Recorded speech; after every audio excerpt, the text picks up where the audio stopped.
Wiston Estate was chosen as the bottle to launch Britannia in part because it's one of my favourite examples of English sparkling wine, but also because it shares common values with P&O Cruises. It's a very modern enterprise. The vines were only planted recently, but on an estate that has amazing heritage. So for me, it was the perfect bedfellow.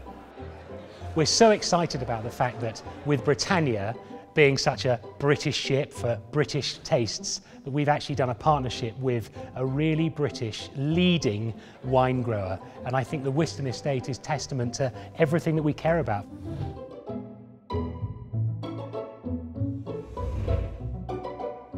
There's a little trepidation about English sparkling wine as opposed to champagne. We're 250 years behind the French, so we're kind of catching up. But when the experts come down and sniff and taste, there is an absolute hush in the room. Ladies and gentlemen, good afternoon and welcome to the Room of Dreams. We've invited 150 of our most loyal passengers to come and enjoy some of the wines that we're going to be serving on board Britannia when she arrives in March. For the launch of Britannia, we're making the biggest sparkling wine bottles you can have. They're called Nebuchadnezzars. They hold the contents of 20 normal bottles of sparkling wine. Ships have traditionally been named with champagne, but I think it's totally fitting that Britannia, that embodies all that is great about Britain, should be christened with the Wiston Estate wine. To christen Britannia with British wine, I think is amazing. Well, it's a wonderful. Rule Britannia, and why not, eh? England, Britannia, rules the waves. Let's just get excited about being British and celebrating and drinking this delicious elixir of bubbles.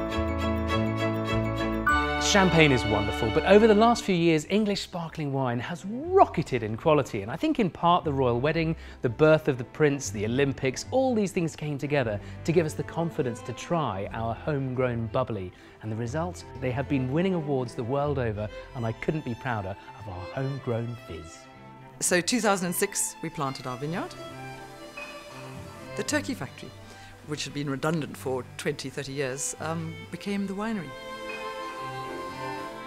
And it's just gone beyond what we could ever have imagined.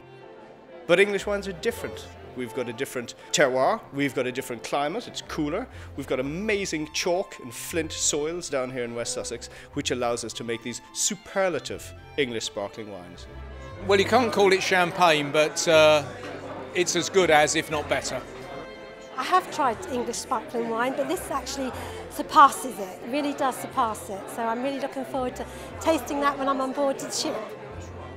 I've tasted wines that I never thought were possible. I'm just looking forward to going on Britannia to actually try them again. It's the joy of drinking something which has come from England, yet you could be enjoying that on the other side of the world. It's that wonderful balance of adventure and familiarity, and we're delighted to have it on board. Thinking of that bottle of Wiston smashing against the ship, what that stands for is dreams coming to life. This has been carefully wrought from ideas and from feedback from passengers. We're trying to make the best ship ever. And in that one moment, everything springs to life, and it's going to be the best party in 2015.